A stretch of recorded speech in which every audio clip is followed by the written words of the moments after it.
His future was one of great unknowns as he sat alone in the back of an Imperial transport. The only sound filling his ears was the occasional beeping of the systems in the cockpit. Luke Organa was captured on an Imperial base, separated from his sister. The unknowns in this situation absolutely ate away at him. Was Leia able to get away safely? Did she get the Kyber crystal for her saber? Yet more pressingly, where were they taking him? He was held in isolation on Ilum for a short period of time before guards escorted him to a shuttle in shackles. He wasn't told anything other than the orders of sit and stand, yet as his shuttle traveled further, there grew a chill that combed over him more and more. He began to become fearful of their destination. He then heard TIE fighters swing in on all sides of the ship, and the inaudible chatter of the pilots in the cockpit. He knew at this moment that wherever he was being taken, they were mere moments from arrival. An Imperial officer approached Luke, and the young Organa noticed that his lightsaber was at the Imperial's hip. "Stand, prisoner." The officer clearly didn't want to waste any breath in speaking to the Jedi hopeful, but there was something else that Luke could sense. This tone didn't come from hate or arrogance. This was discipline, something instilled by a strong yet feared leader. As the shuttle began its docking sequence, the chill he felt completely surrounded him. The hissing sound of the ramp activated, and he was escorted out of the ship by Imperial personnel. As he stepped down, he observed his surroundings, and saw that he was within a Star Destroyer. Yet he could spot building crews rushing back and forth. He was soon brought to a pair of Death Troopers and an agent. The agent stepped forward and spoke. "We'll take the prisoner from here. To your duties." The trooper that made up the former escort left as the officer handed the lightsaber off as well. Luke was nudged by a Death Trooper, an indication that he should keep walking. He was escorted to a holding cell, but it wasn't what he expected. Within the cell was a device intended for torture.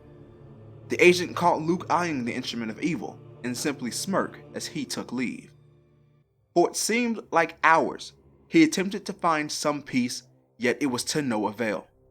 Each meditation would be preempted by a cold, dark energy. He soon heard footsteps outside the cell. As they came to a stop outside the door, he heard a singular set of footsteps begin marching down. The steps were heavy, as if a walker was coming down the hall.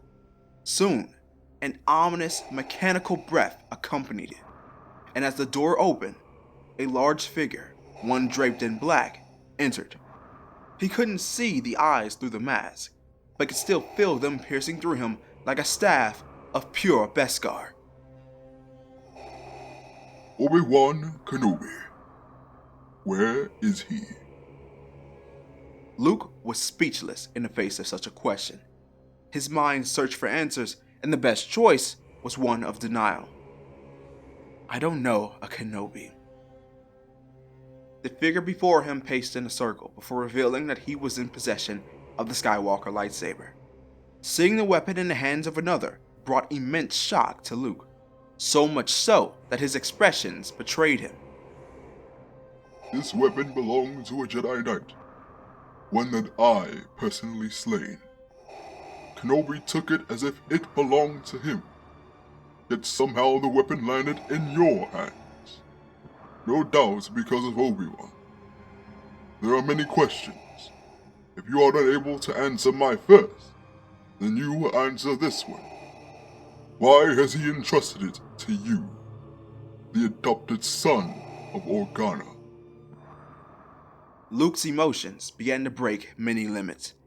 He remembered that Obi-Wan said that the weapon belonged to his father, and if the words he spoke were true, the menacing entity before him killed his father, though Luke chose to remain speechless.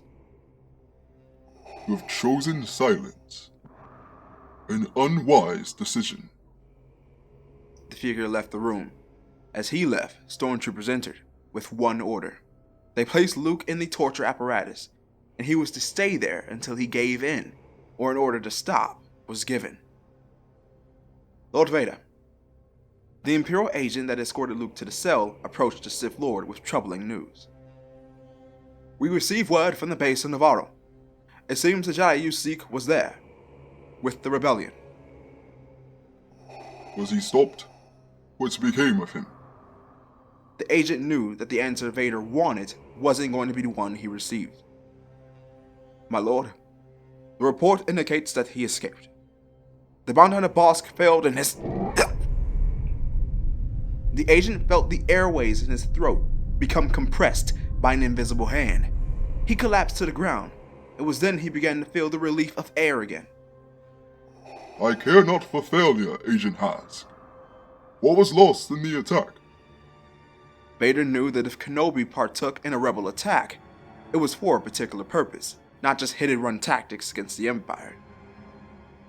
The report indicates that data files concerning the Executor were accessed and copied. It seems as though they're coming here. Kenobi wishes to face me then. Very well. Inform the hunters that the bounty has been rescinded, but send word to Boba Fett to meet me here at once. Yes, my lord. Vader marched off, with the gears of his mind turning about the upcoming confrontation with Kenobi. On the moon of Yavin, Obi-Wan Kenobi and his team have just arrived back to the base with much needed data and information, all gathered around, hoping to learn of the next major move the rebellion would take. Yet Obi-Wan would have a sight that concerned him. He spotted a large YT freighter landed at the base, and pacing under it was Leia. He rushed over to speak to the young woman, concern growing within him. Leia, what in the blazes are you doing here? Where's Luke? Obi-Wan's eyes met Leia's, who had tears streaming down as she informed her master of her brother's fate. He was captured. The Empire was still on him. He always rushes into things, and it was no different. I couldn't stop him. I just couldn't. Leia calmed herself down, realizing that she couldn't get too caught up in it. Obi-Wan already knew this. I have a good feeling where they're taking him. We just have to hope that we can get there before we're too late. Did you get what you were after? Leia nodded her head as she reached to show her kyber crystal. Obi-Wan had a sigh of relief as he had a new idea. I'm actually glad you're here for this. In my belongings, you'll find an older lightsaber. It belonged to my master many years ago. I want you to take it. Use it to construct your own. Leia felt a new jolt of confidence as she went off in search of the old lightsaber. Kenobi found his way to Mount Mothma, General Draven, and a smuggler accompanied by a Wookiee. The group were already in the midst of a discussion when Obi-Wan added his voice. This is certainly a strange combination. Who might you be?